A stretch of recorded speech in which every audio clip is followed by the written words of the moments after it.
हमारी वसीयत और विरासत। परम पूज्य पंडित श्री राम शर्मा आचार्य जी की आत्मकथा। जीवन के उत्तरार्ध के कुछ महत्वपूर्ण निर्धारण। बड़ी और कड़ी परीक्षा में उत्तीर्ण होने पर ही किसी महिमा और गरिमा का पता चलता है। प्रतिस्पर्धाओं में उत्तीर्ण होने पर ही पदाधिकारी बना जाता है। खेलों में बाजी मारने वाले पुरस्कार पाते हैं। खरे सोने की पहचान अग्नि में तपाने और कसौटी पर कसने से ही होता है। हीरा इसीलिए कीमती माना जाता है कि वह साधारण आरी या रेती से कटता नहीं है। मोर्चे फतह करके लौटने वाले सेनापति ही सम्मान पाते और विजयश्री का वर्ण करते हैं। चुनौतियां स्वीकार करने वाले ही साहसी कहलाते हैं। उन्हें अपनी वरिष्ठता भयानक कठिनाइयों को पार करने पर ही सिद्ध करनी पड़ती है। योगी तपस्वी जानबूझकर कष्ट साध्य प्रक्रिया अपनाते हैं। कृष्ण की गरिमा को जिनने जाना वे दुर्दांत उन्हें बर्बाद करने के लिए आरंभ से ही अपनी आक्रामकता का प्रदर्शन करते रहे। वकासुर, अघासुर, कालिया सर्प, कंस आदि अनेकों के आघातों का सामना करना पड़ा। पूतना तो जन्म के समय ही विष देने आई थी। आगे भी जीवन भर उन्हें संघर्षों का सामना करना पड़ा। महानता का मार्ग ऐसा ही है जिस पर चलने और बढ़ने वाले को पग पग पर खतरे उठाने पड़ते हैं। दधीची, भागीरथ, हरिश्चंद्र और मोरध्वज आदि की महिमा उनके तप त्याग के कारण ही उजागर हुई। भगवान जिसे सच्चे मन से प्यार करते हैं उसे अग्नि परीक्षाओं में होकर गुजारते हैं। भगवान का प्यार बाजीगरी जैसे चमत्कार दिखने दिखाने में नहीं है। मनोकामनाओं की पूर्ति में भी वहाँ नहीं होती। हमारे निजी जीवन में भगवत कृपा निरंतर उतरती रही है। 24 लक्ष के 24 महापुरुष चरण करने का अत्यंत कठोर साधना क्रम उन्हीं दिनों से लाद दिया गया जब दूध मुही किशोरावस्था भी पूरी नहीं हो पाई थी। इसके बाद संगठन, साहित्य, जेल, परमार्थ के एक से एक बढ़कर कठिन काम सौंपे गए। साथ ही यह भी जांचा जाता रहा कि जो किया गया वह अस्तर के अनुरूप बन पड़ा या नहीं। बड़ी प्रवंचना के सहारे संसारी ख्याति अर्जित करने की विडंबना तो नहीं रचाई गई है। आद्य शक्ति गायत्री को युग शक्ति के रूप में विकसित और विस्तृत करने के दायित्व को सौंपकर वह जान लिया गया कि एक बीज ने अपने को गलाकर नए 24 लाख सहयोगी समर्थक किस प्रकार बना लिए। उनके द्वारा 2400 प्रज्ञापीठें विनिर्मित कराने से लेकर सतयोगी वातावरण बनाने और प्रयोग परीक्षणों की श्रृंखला अद्भुत अनुपम स्तर तक की बना लेने में आत्मसमर्पण ही एकमात्र आधारभूत कारण रहा। सस्ता ईंधन ज्वलंत ज्वाला बनकर धधकता है तो इसका कारण ईंधन का अग्नि में समर्पित हो जाना ही माना जा सकता है। अब जबकि 75 वर्षों में से प्रत्येक को इसी प्रकार तपते तपते बिता लिया तो एक बड़ी कसौटी सिर पर लदी। इसमें नियंता की निष्ठुरता नहीं खोजी जानी चाहिए, वरन यही सोचा जाना चाहिए कि उसकी दी हुई प्रखरता के परीक्षण क्रम में अधिक तेजी लाने की बात उचित समझी गई। हीरक जयंती के वसंत पर्व पर अंतरिक्ष से दिव्य संदेश उतरा। उसमें लक्ष्य शब्द था और उंगलियों का संकेत। यूं यह एक पहेली थी पर उसे सुलझाने में देर नहीं लगी।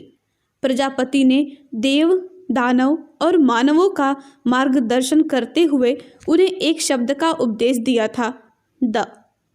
तीनों चतुर थे। उनने संकेत का सही अर्थ अपनी स्थिति और आवश्यकता के अनुरूप निकाल लिया। कहा गया था द। देवताओं ने दमन यानी कि संयम, दैत्यों ने दया, मानवों ने दान के रूप में उस संकेत का भाष्य किया जो सर्वथा उचित था। 1-1 लाख की 5 श्रृंखलाएं सजोने का संकेत हुआ। उसका तात्पर्य है कली से कमल बनने की तरह खिल पड़ना। अब हमें इस जन्म की पूर्णाहुति में 5 हव्य सम्मिलित करने पड़ेंगे। वे इस प्रकार हैं। पहला, 1,00,000 कुंडों का गायत्री यज्ञ। दूसरा, 1,00,000 युग सृजताओं को उभारना तथा शक्तिशाली प्रशिक्षण करना। तीसरा, 1,00,000 वृक्षों का आरोपण। चौथा, 1,00,000 ग्राम तीर्थों की स्थापना। पांचवा, 1,00,000 वर्ष का समयदान संचय। यो 5 कार्य एक से एक कठिन प्रतीत होते हैं और सामान्य मनुष्य की शक्ति से बाहर, किंतु वस्तुतः ऐसा है नहीं। वे संभव भी हैं और सरल भी। आश्चर्य इतना भर है कि देखने वाले उसे अद्भुत और अनुपम कहने लगे। पहला, 1,00,000 गायत्री यज्ञ। वरिष्ठ प्रज्ञा पुत्रों में से प्रत्येक को अपना जन्म दिवसोत्सव अपने आंगन में मनाना होगा। उसमें एक छोटी चौकोर वेदी बनाकर गायत्री मंत्र की 108 आहुतियां तो देनी ही होंगी। इसके साथ ही समयदान, अंशदान की प्रतिज्ञा को निभाते रहने की शपथ भी लेनी होगी। अभ्यास में समाये हुए दुर्गुणों में से कम एक को छोड़ना और सत्प्रवृत्ति संवर्धन के लिए न्यूनतम 1 कदम उठाना होगा। इस प्रकार अंशदान से झोला पुस्तकालय चलने लगेगा और शिक्षितों को युग साहित्य पढ़ने तथा अशिक्षितों को सुनाने की विधि व्यवस्था चल पड़ेगी। अपनी कमाई का एक अंश परमार्थ प्रयोजनों में लगाते रहने से वे सभी प्रायः चल पड़ेंगे जिनके लिए प्रज्ञा मिशन द्वारा सभी प्रज्ञा संस्थानों को प्रोत्साहित किया जा रहा है। हर गायत्री यज्ञ के साथ ज्ञान यज्ञ जुड़ा हुआ है। कुटुंबी, संबंधी, मित्र, पड़ोसी आदि को अधिक संख्या में इस अवसर पर बुलाना चाहिए और ज्ञान यज्ञ के रूप में सुगम संगीत के अनुरूप प्रवचन करने की व्यवस्था बनानी चाहिए। यज्ञ वेदी का मंडप सूझबूझ और उपलब्ध सामग्री से सजाया जा सकता है। वेदी को लीपा पोता जाए और चौक पूर कर सजाया जाए तो वह देखने में सहज आकर्षक बन जाती है। मंत्रोच्चार सभी मिलजुल कर करें। हवन सामग्री के रूप में यदि सुगंधित द्रव्य मिलाए जा सके तो गुड़ और घी से छोटे बेर जैसी गोलियां बनाई जा सकती हैं। 108 गोलियों में 108 आहुतियां हो जाती हैं। इससे सब घर का वातावरण एवं वायुमंडल शुद्ध होता है। एक स्थान पर 1,00,000 गुणा 108 लगभग 1 करोड़ आहुतियों का यज्ञ हो जाएगा। यह न्यूनतम है। इससे अधिक हो सके तो संख्या 240 तक बढ़ाई जा सकती है। आतिथ्य में कुछ खर्च करने की मनाही है, इसीलिए हर गरीब अमीर के लिए यह सुलभ है। महत्व को देखते हुए वह छोटी सी प्रक्रिया महत्वपूर्ण सत्परिणाम उत्पन्न करने में समर्थ हो सकती है। युग संधि सन 2000 तक का है। अभी उसमें प्रायः 14 वर्ष हैं। हर साल इतने जन्मदिन भी मनाए जाते रहें तो 1,00,000 कार्यकर्ताओं के जन्मदिन 1,00,000 यज्ञों में होते रहेंगे। देखा देखी इसका विस्तार होता चले तो हर वर्ष कई लाख यज्ञ और कई करोड़ आहुतियां हो सकती हैं। इससे वायुमंडल और वातावरण दोनों का ही संशोधन होगा। साथ ही जनमानस का परिष्कार करने वाली अनेकों सत्प्रवृत्तियां इन अवसरों पर लिए गए अंशदान, समयदान, संकल्प के आधार पर सुविकसित होती चलेंगी। दूसरा, 1,00,000 को संजीवनी विद्या का प्रशिक्षण। शांति कुंज की नई व्यवस्था इस प्रकार की जानी है कि जिसमें 500 आसानी से और 1,000 ठूस कर नियमित रूप से शिक्षार्थियों का प्रशिक्षण होता रह सकता है। इस प्रशिक्षण में व्यक्ति का निखार, प्रतिभा का उभार, परिवार सुसंस्कारिता, समाज में सत्प्रवृत्तियों का संवर्धन जैसे महत्वपूर्ण पाठ नियमित पढ़ाए जाएंगे। आशा की गई है कि इस स्वल्प अवधि में भी जो पाठ्यक्रम हृदयंगम कराया जाएगा, जो प्राण प्रेरणा भरी जाएंगी, वह प्रायः ऐसी होंगी जिसे साधना का, तत्व ज्ञान का सार कह सकते हैं। आशा की जानी चाहिए कि इस संजीवनी विद्या को जो साथ लेकर वापस लौटेंगे वे अपना कायाकल्प अनुभव करेंगे और साथ ही ऐसी लोक नेतृत्व क्षमता संपादित करेंगे जो हर क्षेत्र में हर कदम पर सफलता प्रदान कर सके। यह प्रशिक्षित कार्यकर्ता अपने क्षेत्र में 5 सूत्री योजना का संचालन एवं प्रशिक्षण करेंगे। मिशन की पत्रिकाओं के पाठक तो ग्राहकों की तुलना में 5 गुने अधिक हैं। पत्रिका न्यूनतम 5 व्यक्तियों द्वारा पढ़ी जाती है। इस प्रकार प्रज्ञा परिवार की संख्या प्रायः 24 से 25 लाख हो जाती है। इनमें नर नारी शिक्षित वर्ग के हैं। सभी को इस प्रशिक्षण में सम्मिलित होने के लिए आमंत्रित किया गया है। 25 पीछे एक विद्यार्थी मिले तो उनकी संख्या 1 लाख हो जाती है। युग संधि की अवधि में इतने शिक्षार्थी विशेष रूप से लाभ उठा चुके होंगे। इन्हें मात्र स्कूली विद्यार्थी नहीं मानना चाहिए, वरन जिस उच्च स्तरीय ज्ञान को सीखकर वे लौटेंगे उससे यह आशा की जाती है कि उनका व्यक्तित्व महामानव स्तर का युग नेतृत्व की प्रतिभा से भरा पूरा होगा।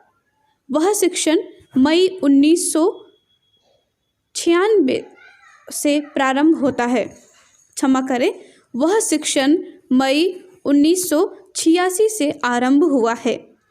उसकी विशेषता यह है कि शिक्षार्थियों के लिए निवास, प्रशिक्षण की तरह भोजन भी निःशुल्क है।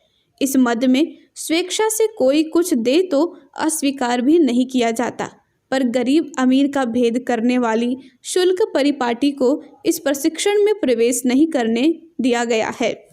अभिभावक और अध्यापक की दोहरी भूमिका प्राचीन काल के विद्यालय निभाया करते थे। इस प्रयोग को भी उसी प्राचीन विद्यालय प्रणाली का पुनर्जीवन कहा जा सकता है। जीवन की बहुमुखी समस्याओं का समाधान, प्रगति पथ पर अग्रसर होने के रहस्य भरे तत्व ज्ञान के अतिरिक्त इसी अवधि में भाषण, कला, सुगम संगीत, जड़ी बूटी उपचार, पौरोहित्य, शिक्षा, स्वास्थ्य, गृह उद्योगों का सूत्र संचालन भी सम्मिलित रखा गया है, ताकि उससे परोक्ष और प्रत्यक्ष लाभ अपने तथा दूसरों के लिए उपलब्ध किया जा सके। अनुमान है कि अगले 14 वर्षों में 1 लाख छात्रों के उपरोक्त प्रशिक्षण पर भारी व्यय होगा। प्रायः 1 करोड़ भोजन व्यय में ही चला जाएगा। इमारत की नई रद्दोबदल, फर्नीचर, बिजली आदि के जो नए खर्च बढ़ेंगे वे भी इससे कम ना होंगे। आशा की गई है कि बिना याचना किए भारी खर्च को वहन कर अब तक निभा व्रत आगे भी निभता रहेगा और यह संकल्प भी पूरा होकर रहेगा। 25 लाख का इस उच्च स्तरीय शिक्षण में सम्मिलित होना तनिक भी कठिन नहीं, किंतु फिर भी प्रतिभावानों को प्राथमिकता देने की जांच पड़ताल करनी पड़ी है और प्रवेशार्थियों से उनका सुविस्तृत परिचय पूछा गया है। तीसरा, 1 लाख अशोक वृक्षों का वृक्षारोपण। वृक्षारोपण का महत्व सर्वविदित है। बादलों से वर्षा खींचना, भूमि कटाव रोकना, भूमि की उर्वरता का बढ़ाना, प्राणवायु का वितरण, प्रदूषण का अवशोषण, छाया, प्राणियों का आश्रय, इमारती लकड़ी, ईंधन आदि अनेकों लाभ वृक्षों के कारण इस धरती को प्राप्त होते हैं। धार्मिक और भौतिक दृष्टि से वृक्षारोपण को एक उच्च कोटि का पुण्य परमार्थ माना गया है। वृक्षों में अशोक का अपना महत्व विशेष है। इसका गुणगान सम्राट अशोक जैसा किया जा सकता है। सीता को आश्रय अशोक वाटिका में ही मिला था। हनुमान जी ने भी उसी के पल्लवों में आश्रय लिया था। आयुर्वेद में यह महिला रोगों की अचूक औषधि कहा गया है। पुरुषों की बलिष्ठता और प्रखरता बढ़ाने की उसमें विशेष शक्ति है। साधना के लिए अशोक वन के नीचे रहा जा सकता है। शोभा तो उसकी असाधारण है ही। यदि अशोक के गुण सर्वसाधारण को समझाए जाए तो हर व्यक्ति का अशोक वाटिका बना सकना न सही, पर घर आंगन अड़ोस पड़ोस में उसके कुछ पेड़ तो लगाने और पोसने में समर्थ हो ही सकते हैं। 1 लाख अशोक वृक्ष लगाने का संकल्प पूरा करने में यदि प्रज्ञा परिजन उत्साहपूर्वक प्रयत्न करे तो इतना साधारण निश्चय इतने बड़े जन समुदाय के लिए तनिक भी कठिन नहीं होना चाहिए। उसकी पूर्ति में कोई अड़चन दिखती भी नहीं है। उन्हें वेवालय की प्रतिष्ठा दी जाएगी। बिहार के हजारी किसान ने 1000 आम्र उद्यान निज के बलबूते खड़ा कर दिए थे, तो कोई कारण नहीं कि 1 लाख अशोक वृक्ष लगाने का उद्देश्य पूरा ना हो सके। इनकी पौध शांति कुंज से देने का निश्चय किया गया है और हर प्रज्ञापुत्र को कहा गया है कि वह अशोक वाटिका लगवाने में किसी प्रकार की कमी न रहने दे।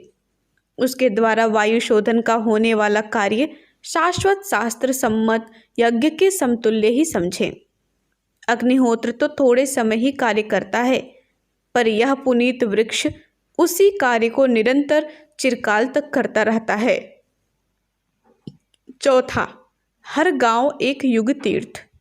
जहां श्रेष्ठ कार्य होते रहते हैं, उन स्थानों की अर्वाचीन अथवा प्राचीन गतिविधियों को देखकर आदर्शवादी प्रेरणा प्राप्त होती रहती है। ऐसे साधनों को तीर्थ कहते हैं।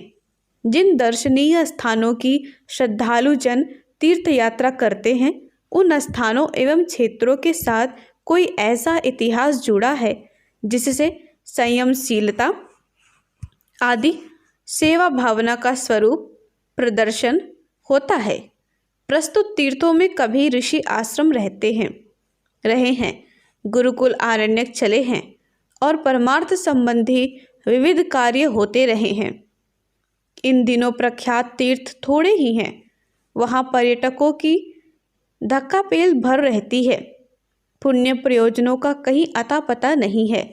इन परिस्थितियों में तीर्थ भावना को पुनर्जीवित करने के लिए सोचा यह गया है कि भारत के प्रत्येक गांव को एक छोटे तीर्थ के रूप में विकसित किया जाए।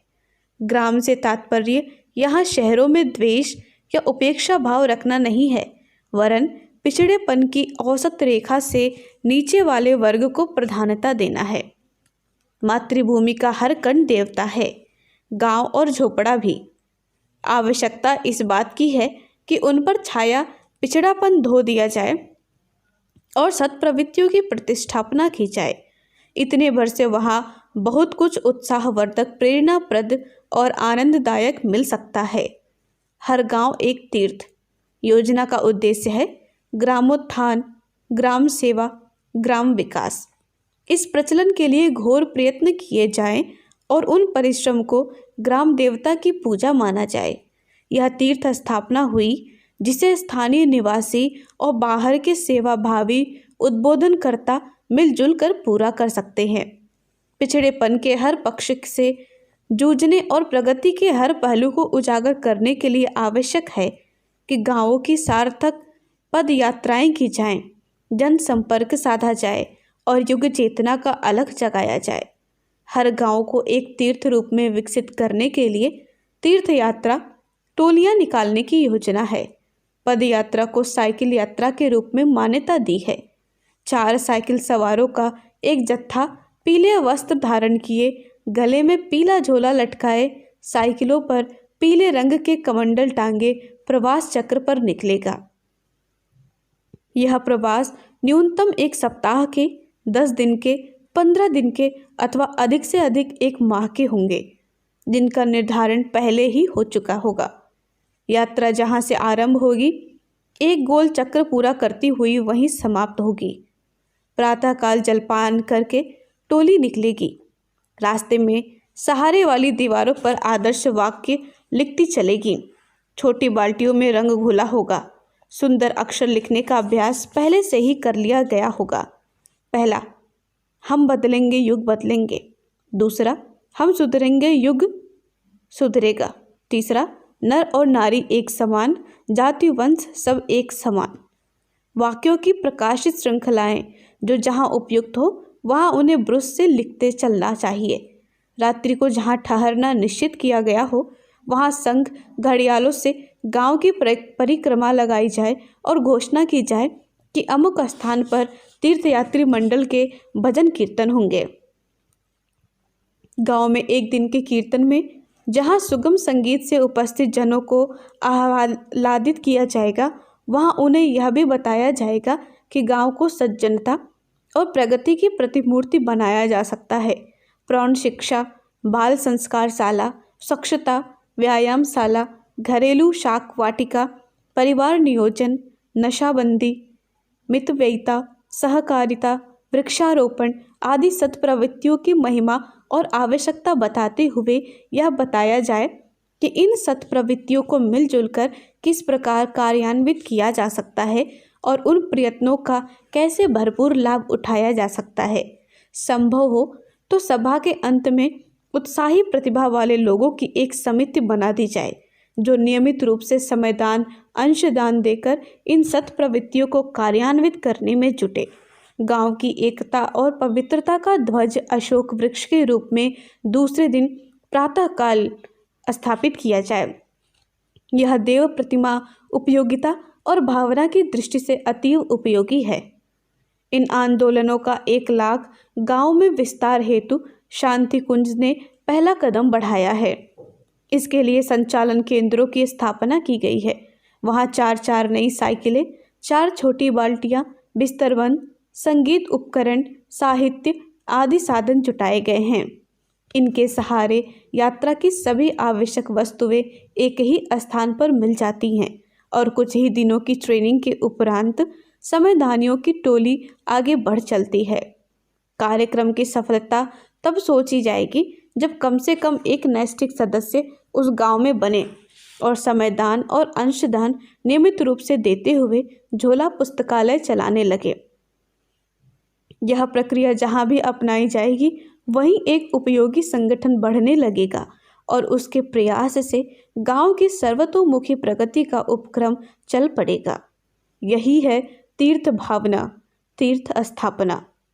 इसके लिए 1000 ऐसे केंद्र स्थापित करने की योजना है जहां उपरोक्त तीर्थयात्रियों का सारा सरंजाम सुरक्षित रहे, समयदानी तीर्थयात्री प्रशिक्षित किए जाते रहें और एक टोली का एक प्रवास चक्र पूरा होते होते दूसरी टोली तैयार कर ली जाए और उसे दूसरे गांव के भ्रमण प्रवास पर भेज दिया जाए। सोचा गया है कि 50-50 मील चारों दिशाओं में देखकर एक तीर्थ मंडल बना लिया जाए। उनमें जितने भी गांव हों उनमें वर्ष में 1 या 2 बार परिभ्रमण होता रहे। देश में 7 लाख गांव हैं, पर अभी वर्तमान संभावना और स्थिति को देखते हुए 1 लाख गांव ही हाथ में लिए गए हैं। 24 लाख प्रज्ञा परिजन 1 लाख गांव में बिखरे होंगे। उनकी सहायता से यह कार्यक्रम सरलतापूर्वक संपन्न हो सकता है। इसके बाद वह हवा समूचे देश को भी अपनी पकड़ में ले सकती है। क्रमिक गति से चलना और जितना संभव है उतना तत्काल करते हुए आगे की योजना को विस्तार देते हुए चलना, यही बुद्धिमत्ता का कार्य है। 5वां, 1 लाख वर्ष का समयदान। जितने विशालकाय एवं बहुमुखी युग परिवर्तन की कल्पना की गई है उसके लिए साधनों की तुलना में श्रम सहयोग की कहीं अधिक आवश्यकता पड़ेगी। मात्र साधनों से काम चला होता तो अरबों खरबों खर्च करने वाली सरकारें इस कार्य को भी हाथ में ले सकती थी। धनी मनी लोग भी कुछ तो कर ही सकते थे, पर इतने भर से काम नहीं चलता। भावनाएं उभारना और अपनी प्रामाणिकता, अनुभवशीलता, योग्यता एवं त्याग भावना का जनसाधारण को विश्वास दिलाना, यही वे आवश्यकताएं हैं जिनके कारण लोकहित के कार्यों में दूसरों को प्रोत्साहित किया और लगाया जा सकता है। अन्यथा लंबा वेतन और भरपूर सुविधाएं देकर भी यह नहीं हो सकता है कि पिछड़ी हुई जनता को आदर्शवादी चरण उठाने के लिए तत्पर किया जा सके। जला हुआ दीपक ही दूसरे को जला सकता है। भावनाशीलों ने ही भावना उभारने में सफलता प्राप्त की है। सृजनात्मक कार्यों में सदा कर्मवीर अग्रदूतों की भूमिका सफल होती है। बात पर्वत जैसी भारी किंतु साथ ही राई जितनी सरल भी है। व्यक्ति औसत नागरिक स्तर स्वीकार कर ले और परिवार को स्वावलंबी सुसंस्कारी बनाने भर की जिम्मेदारी वहन करे तो समझना चाहिए कि सेवा साधना के मार्ग में जो अड़चन थी सो दूर हो गई। मनोभूमि का इतना सा विकास परिष्कार कर लेने पर कोई भी विचारशील व्यक्ति लोक सेवा के लिए युग परिवर्तन हेतु ढेरों समय निकाल सकता है। प्राचीन काल में ब्रह्मचारी, वानप्रस्थी और सद्गृहस्थ ऐसा साहस करते और कदम उठाते थे। गुरु गोविंद सिंह ने अपने शिष्य समुदाय में से प्रत्येक गृहस्थ से बड़ा बेटा संत सिपाही बनने के लिए मांगा था। वे मिले भी थे और इसी कारण सिखों का भूतकालीन इतिहास बिजली जैसा चमका था। देश की रक्षा प्रतिष्ठा के लिए असंख्यों ने जान गंवाई और भारी कठिनाइयां सही। परंपरा गांधी और बुद्ध के समय में भी सक्रिय हुई थी। विनोबा का सर्वोदय आंदोलन इसी आधार पर चला था। स्वामी विवेकानंद, दयानंद आदि ने समाज को अनेकानेक उच्च स्तरीय कार्यकर्ता प्रदान किए थे। आज वही सबसे बड़ी आवश्यकता है। समय की मांग ऐसे महामानवों की है जो स्वयं बढ़ें और दूसरों को बढ़ाएं। माना कि आज स्वार्थपरता, संकीर्णता और क्षुद्रता ने मनुष्य को बुरी तरह घेर रखा है, तो भी धरती को वीर विहीन नहीं कहा जा सकता। 60 लाख साधु बाबा यदि धर्म के नाम पर घर बार छोड़कर मारे मारे फिर सकते हैं, तो कोई कारण नहीं कि मिशन की 1 लाख वर्ष की समयदान की मांग पूरी ना हो सके। एक व्यक्ति यदि 2 घंटे रोज समयदान दे सके तो 1 वर्ष में 720 घंटे होते हैं। 7 घंटे का दिन माना जाए तो यह पूरे 103 दिन 1 वर्ष में हो जाते हैं। यह संकल्प कोई 20 वर्ष की आयु में ले और 70 का होने तक 50 वर्ष निभाए तो कुल दिन 5000 दिन हो जाते हैं, जिसका अर्थ हुआ प्रायः 14 वर्ष। 1 लाख वर्ष का समय पूरा करने के लिए ऐसे 1 लाख बराबर 14,743 कुल इतने से व्यक्ति अपने जीवन में ही 1 लाख वर्ष की समयदान याचना को पूर्ण कर सकते हैं। यह तो एक छोटी गणना हुई। मिशन में ऐसे व्यक्तियों की कमी नहीं जो साधु ब्राह्मणों जैसा परमार्थ परायण जीवन अभी भी जी रहे हैं और अपना समय पूरी तरह युग परिवर्तन की प्रक्रिया में नियोजित किए हुए हैं। ऐसे ब्रह्मचारी और वानप्रस्थी हजारों की संख्या में अभी भी हैं। उनका पूरा समय जोड़ लेने पर तो वह गणना 1 लाख वर्ष से कहीं अधिक की पूरी हो जाती है। बात इतने तक सीमित नहीं है। प्रज्ञा परिवार के ऐसे कितने ही उदार चेता हैं जिन्होंने हीरक जयंती के उपलक्ष्य में समयदान के आग्रह और अनुरोध को दैवी निर्देशन माना है और अपनी परिस्थितियों से तालमेल बिठाते हुए 1 वर्ष से लेकर 5 वर्ष तक का समय एक मुश्त दिया है। ऐसे लोग भी बड़ी संख्या में हैं जो प्रवास पर तो नहीं जा सके पर घर पर रहकर ही आए दिन मिशन की गतिविधियों को अग्रगामी बनाने के लिए समय देते रहेंगे। स्थानीय गतिविधियों तक ही सीमित रहकर समीपवर्ती कार्य क्षेत्र को भी संभालते रहेंगे। पुरुषों की तरह महिलाएं भी इस समयदान यज्ञ में भाग ले सकती हैं।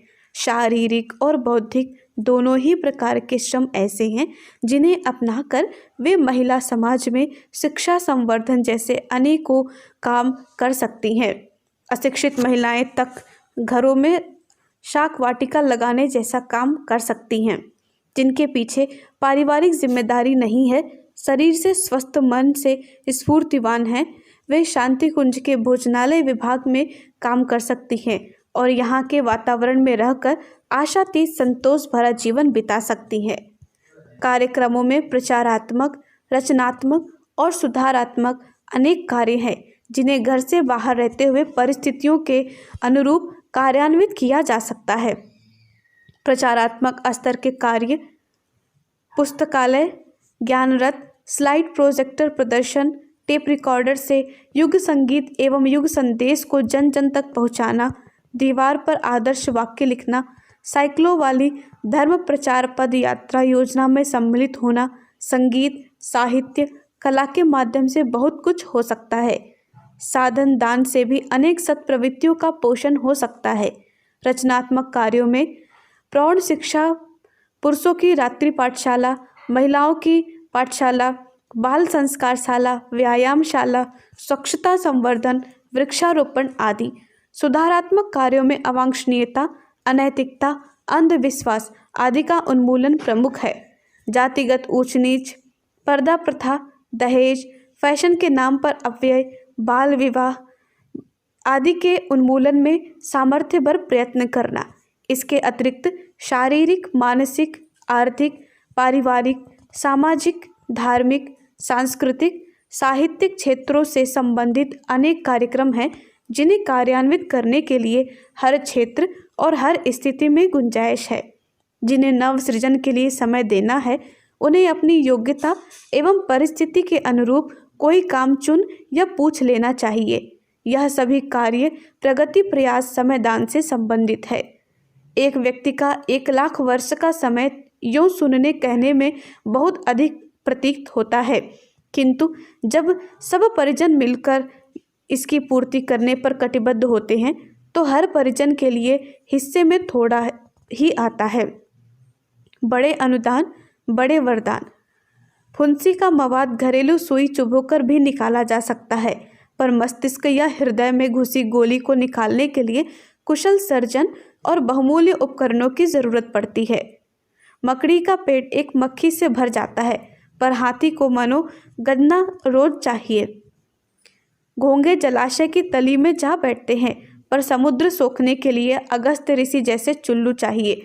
कुएं से घड़ा भरकर पानी कोई भी निकाल सकता है, पर स्वर्ग से गंगा का अवतरण धरती पर करने के लिए भागीरथ जैसा तप और शिव जटाओं का आधार चाहिए। वृत्तासुर वध के लिए ऋषि दधीच की ऊर्जामय अस्थियों से वज्र बनाना पड़ा था। छोटे काम छोटे मनुष्यों की साधारण हलचलों से स्वल्प साधना से बन पड़ते हैं, पर महान कार्यों के लिए महान व्यवस्था बनानी पड़ती है। धरती की प्यास बादल बुझाते और समुद्र की सतह यथावत बनाए रहने के लिए सहस्त्रों नदियों की असीम जलराशि का निरंतर समर्पित होते रहना आवश्यक है। परिवर्तन और निर्माण दोनों ही कष्ट साध्य हैं। भ्रूण जब शिशु रूप में धरती पर आता है तो पीड़ा के साथ होने वाला खून कच्चर दिल दहला देता है। प्रस्तुत परिस्थितियों के दृश्य और अदृश्य दोनों ही पक्ष ऐसे हैं जिनके कण कण से महाविनाश का परिचय मिलता है। समय की आवश्यकताएं इतनी बड़ी हैं जिन्हें पूरा करने के लिए बहुतों को बहुत कुछ करना चाहिए।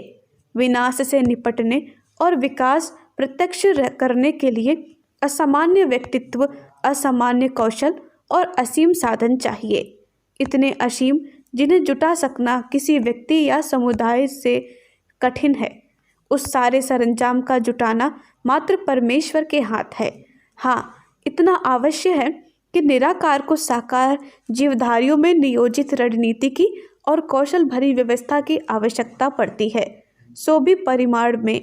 ऐसे कार्यों का संयोजन तो सृष्टा की वेद व्यवस्था ही करती है, पर उसका श्रेय श्रद्धावान साहसियों को मिल जाता है। हनुमान और अर्जुन की शक्ति उनकी निज की उपार्जित नहीं थी। वे सृष्टा का काम करते हुए उसी की सामर्थ्य को प्राप्त कर सके। अर्जुन को सारथी का यदि समर्थन न रहा होता तो महाभारत कैसे जीता जाता। हनुमान स्वयं बलवान रहे होते तो सुग्रीव सहित ऋषिमुख पर्वत पर छिपे छिपे न फिरते। समुद्र छलांगने, लंका जलाने, पर्वत उखाड़ने की सामर्थ्य उन्हें धरोहर में इसलिए मिली थी कि वह रामकाज में समर्पित हो। यदि निजी मनोवांछनाओं के लिए किसी भक्त ने मांगा है तो नारद मोह के समय पर मिले उपहास की तरह तिरस्कृत होना पड़ा है। महान परिवर्तन के समय साथ जुड़े हुए नव सृजन का उभय पक्षीय कार्य ऐसा है कि जिसे संपन्न किए जाने के लिए उतने साधन चाहिए जिनका विवरण शब्दों में प्रस्तुत नहीं किया जा सकता। वह जुटाए जाने हैं और जुटेंगे भी। अभीष्ट प्रयोजन की महानता को समग्र रूप से आका जाना कठिन है। इसकी किस्तें ही श्रृंखला की कड़ियों की तरह प्रादुर्भूत होती हैं। प्रस्तुत संकट या संकल्प इसी प्रकार का है जो अवतरण पर्व पर विगत वसंत पंचमी को प्रकट हुआ। उस एक को 5 भागों की सुविधा की दृष्टि से विभाजित किया गया है। पहला 1,00,000 यज्ञ, दूसरा 1,00,000 नर रत्न, तीसरा 1,00,000 अशोक वाटिका, चौथा 1,00,000 ग्राम्य तीर्थ और 5वां 1,00,000 वर्ष का समयदान संकलन। यह पांचों ही काम इतने भारी लगते हैं मानो शेषनाग के सिर पर धरती का बोझ लादने वाले का अनुशासन ही प्रत्यक्ष हुआ हो। यह सभी कार्य ऐसे हैं जिन्हें मानवीय सत्ता न सोच सकती है, न उनकी योजना बना सकती है और न पूरा करने का दुस्साहस ही संजो सकती है। ये अतिमानवीय कार्य हैं जिन्हें हमारे जैसा तुच्छ व्यक्ति अपने निज के बलबूते किसी भी प्रकार वहन एवं संपन्न नहीं कर सकता। यह परम सत्ता का कार्य है और वही बाजीगर की तरह कठपुतलियों को नचा कुदा रही है। अच्छा हो कि इस गोवर्धन को मिलजुल कर उठाया जाए। अच्छा हो इस समुद्र बांधने की कड़ी में कंकड़ पत्थर ढोने मात्र से श्रेय लूटा और यशस्वी बना जाए। प्रज्ञा परिजनों के लिए इस योजना में हाथ बटाना उनके निज के हित में है। जो खाएंगे उससे 1000 गुना अधिक पाएंगे। बीज को कुछ क्षण ही गलने का कष्ट उठाना पड़ता है, इसके उपरांत तो बढ़ने, हरियाली और फूलने फलने का आनंद ही आनंद है, वैभव ही वैभव है। स्वतंत्रता संग्राम में जो अग्रगामी बने वे मिनिस्टर बनने से लेकर स्वतंत्रता सेनानियों वाली पेंशन सम्मान सहित प्राप्त कर सके। यह अवसर भी ऐसा ही है जिसमें ली हुई भागीदारी मणि मुक्तकों की खदान कौड़ी मोल खरीद लेने के समान है। जिसका श्रेय, यश और वैभव सुनिश्चित है, उसे हस्तगत करने में कृपणता से अधिक और कुछ नहीं हो सकता। 3 संकल्पों की महान पूर्णाहुति। हमने जैसा कि इस पुस्तक में समय समय पर संकेत किया है, जैसे हमारे बॉस के आदेश मिलते रहे हैं, वैसे ही हमारे संकल्प बनते, पकते व फलते होते रहे हैं।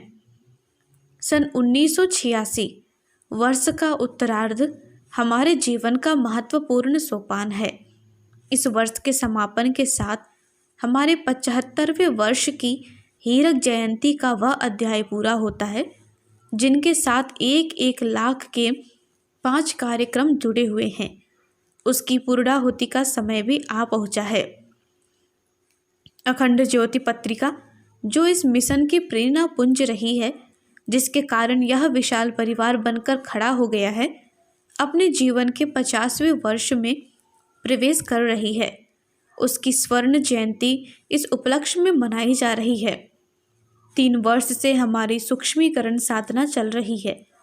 उसे सावित्री साधना या भारतवर्ष की देवात्म शक्ति की कुंडलिनी जागरण साधना भी कह सकते हैं। पर हमारी साधना विशुद्धता लोक मंगल के प्रयोजनों के निमित्त हुई है, जिससे न केवल अपने देश की गरिमा बढ़े, वरन धरती पर बिखरे अनेक अभावों, संकटों, व्यवधानों, विपत्ति भरे घटाटोपों का निराकरण भी संभव हो सके। इन 3 महाअनुष्ठानों की पूर्णाहुति एक विशेष धर्मानुष्ठान के द्वारा की जा रही है। 24 लक्ष्य के 24 महापुरुषचरणों के समापन पर पूर्णाहुति के अवसर पर सन 1958 में हमने 1000 कुंडीय यज्ञ किया था, जो अविस्मरणीय बन गया। इस बार की 3 साधनाओं की पूर्णाहुति सारे भारत में कुल 1000 स्थानों पर 108 कुंडीय यज्ञ एवं युग निर्माण सम्मेलनों के रूप में होगी। एक वर्ष में 1000 यज्ञों के माध्यम से 1 लाख यज्ञों का संकल्प भी हमारा पूरा होगा एवं विभिन्न क्षेत्रों के वातावरण का परिशोधन करने में समृद्धि तथा प्रगति में सहायता मिलेगी। यह ना समझा जाए कि ये सभी संकेत, आदेश किसी व्यक्ति विशेष के लिए हैं, इसलिए उसे ही पूरा करना चाहिए। यहाँ यह समझना चाहिए कि इतना बड़ा भार कोई एक व्यक्ति ना तो उठा सकता है और न उसे लक्ष्य तक पहुँचा सकता है। यह व्यक्ति वस्तुतः समुदाय है, जिसे आज की स्थिति में प्रज्ञा परिवार जैसी छोटी इकाई समझा जा सकता है, किंतु अगले दिनों यह उदार चेताओं की एक महान बिरादरी होगी। इस यशस्वी वर्ग में सम्मिलित होना, उनके दायित्वों में हाथ बटाना उन बड़भागियों के लिए एक अलौकिक वरदान है जो अपने हिस्से का काम करके उपयुक्त अनुदान प्राप्त करते हैं। युग संधि 2000 तक चलेगी। तब तक हमें स्थूल या सूक्ष्म शरीर से सक्रिय रहना है। हमें सौंपे गए सभी कामों को पूरा करके ही जाना है।